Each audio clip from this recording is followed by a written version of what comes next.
Berjumpa pada hari ini untuk mempelajari Bahasa Melayu tahun 6, tema 7, berfokuskan kepada pengayaan. Tajuk kecilnya iaitu Udang Kara Udang Galah. Objektif yang ingin dicapai pada hari ini, cikgu mengharapkan anak murid dapat bersoal jawab untuk membuat rumusan dan keputusan dan kemudian simulasikannya berdasarkan kemahirannya iaitu kemahiran pengayaan.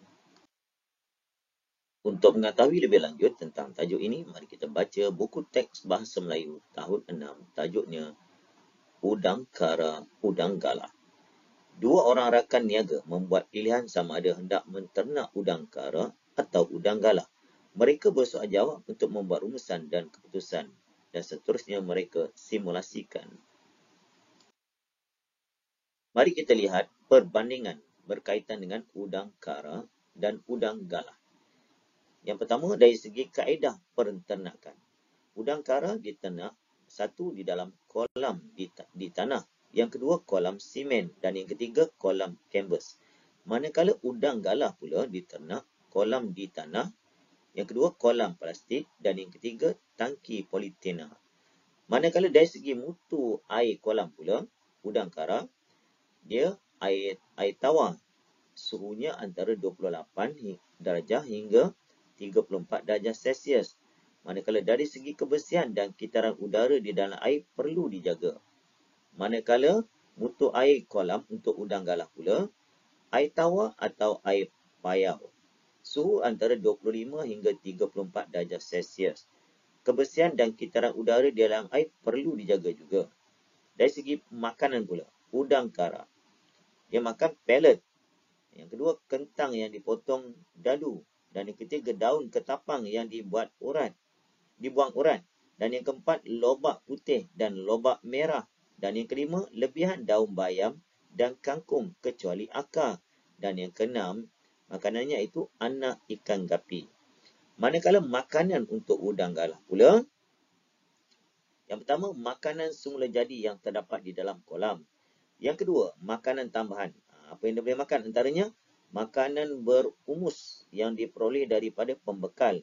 Yang kedua, campuran pelbagai jenis bijirin seperti dedak padi, kacang dan sebagainya. Manakala dari segi tuaian hasil pula, kita lihat tuaian hasil perbandingan untuk udang kara dengan udang galah. Udang kara pula 4 hingga 5 bulan tempoh matang dia. Manakala udang galah pula 3 hingga 4 bulan. Itu perbandingannya. Kita lihat pula harga runcit di pasar utama di Malaysia bagi tahun 2019. RM bagi setiap kilogram. Semenanjung Malaysia dulu. Udang kara.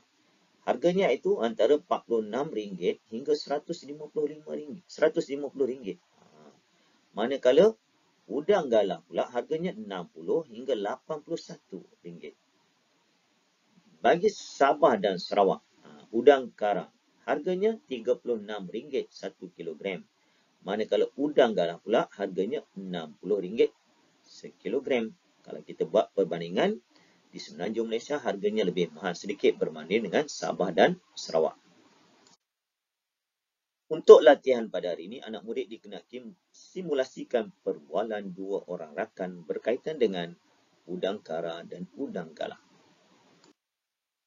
Ini contoh dialog di antara Aizat dan Halim. Dialog dimulakan oleh Aizat. Halim, mari kita baca maklumat tentang udang kara dan udang galah. Kita boleh membuat rumusan dan keputusan udang yang kita hendak ternak. Apa kata Halim? Baiklah, udang kara diternak di tanah, di kolam bersimen dan di kolam plastik. Juga di tangki polietena. Terus Izzat kata, mutu air juga penting. Udang kara memerlukan suhu antara 28 hingga 34 darjah Celsius. Manakala udang galah pula memerlukan suhu antara 25 hingga 34 darjah Celsius. Seterusnya Halim menambah, ada juga perbezaan dalam penyediaan makanan. Udang kara makan pellet, manakala udang galah suka makan makanan semula jadi. Jadi kita dapat menjimatkan kos. Seterusnya Izzat menambah, waktu untuk menuai hasilnya lebih kurang sama.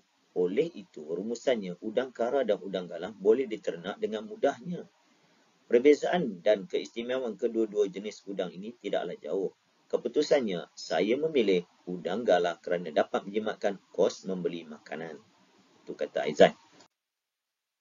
Halim pula membuat rumusannya.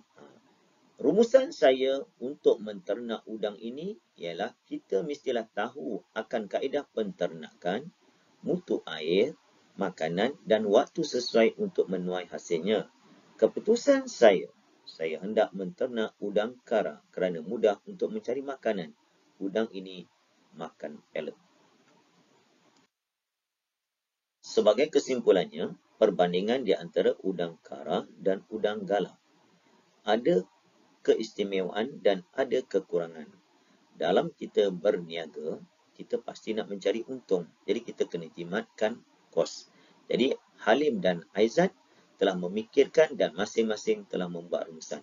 Kalau kamu berada di tempat mereka pula, yang mana satu pilihan kamu? Sama ada udang kara atau udang galah. Fikir-fikirkan. Itu saja perkongsian cikgu pada hari ini. Kita jumpa lagi dalam tajuk yang seterusnya. Assalamualaikum. Selamat sejahtera semua. Bye-bye.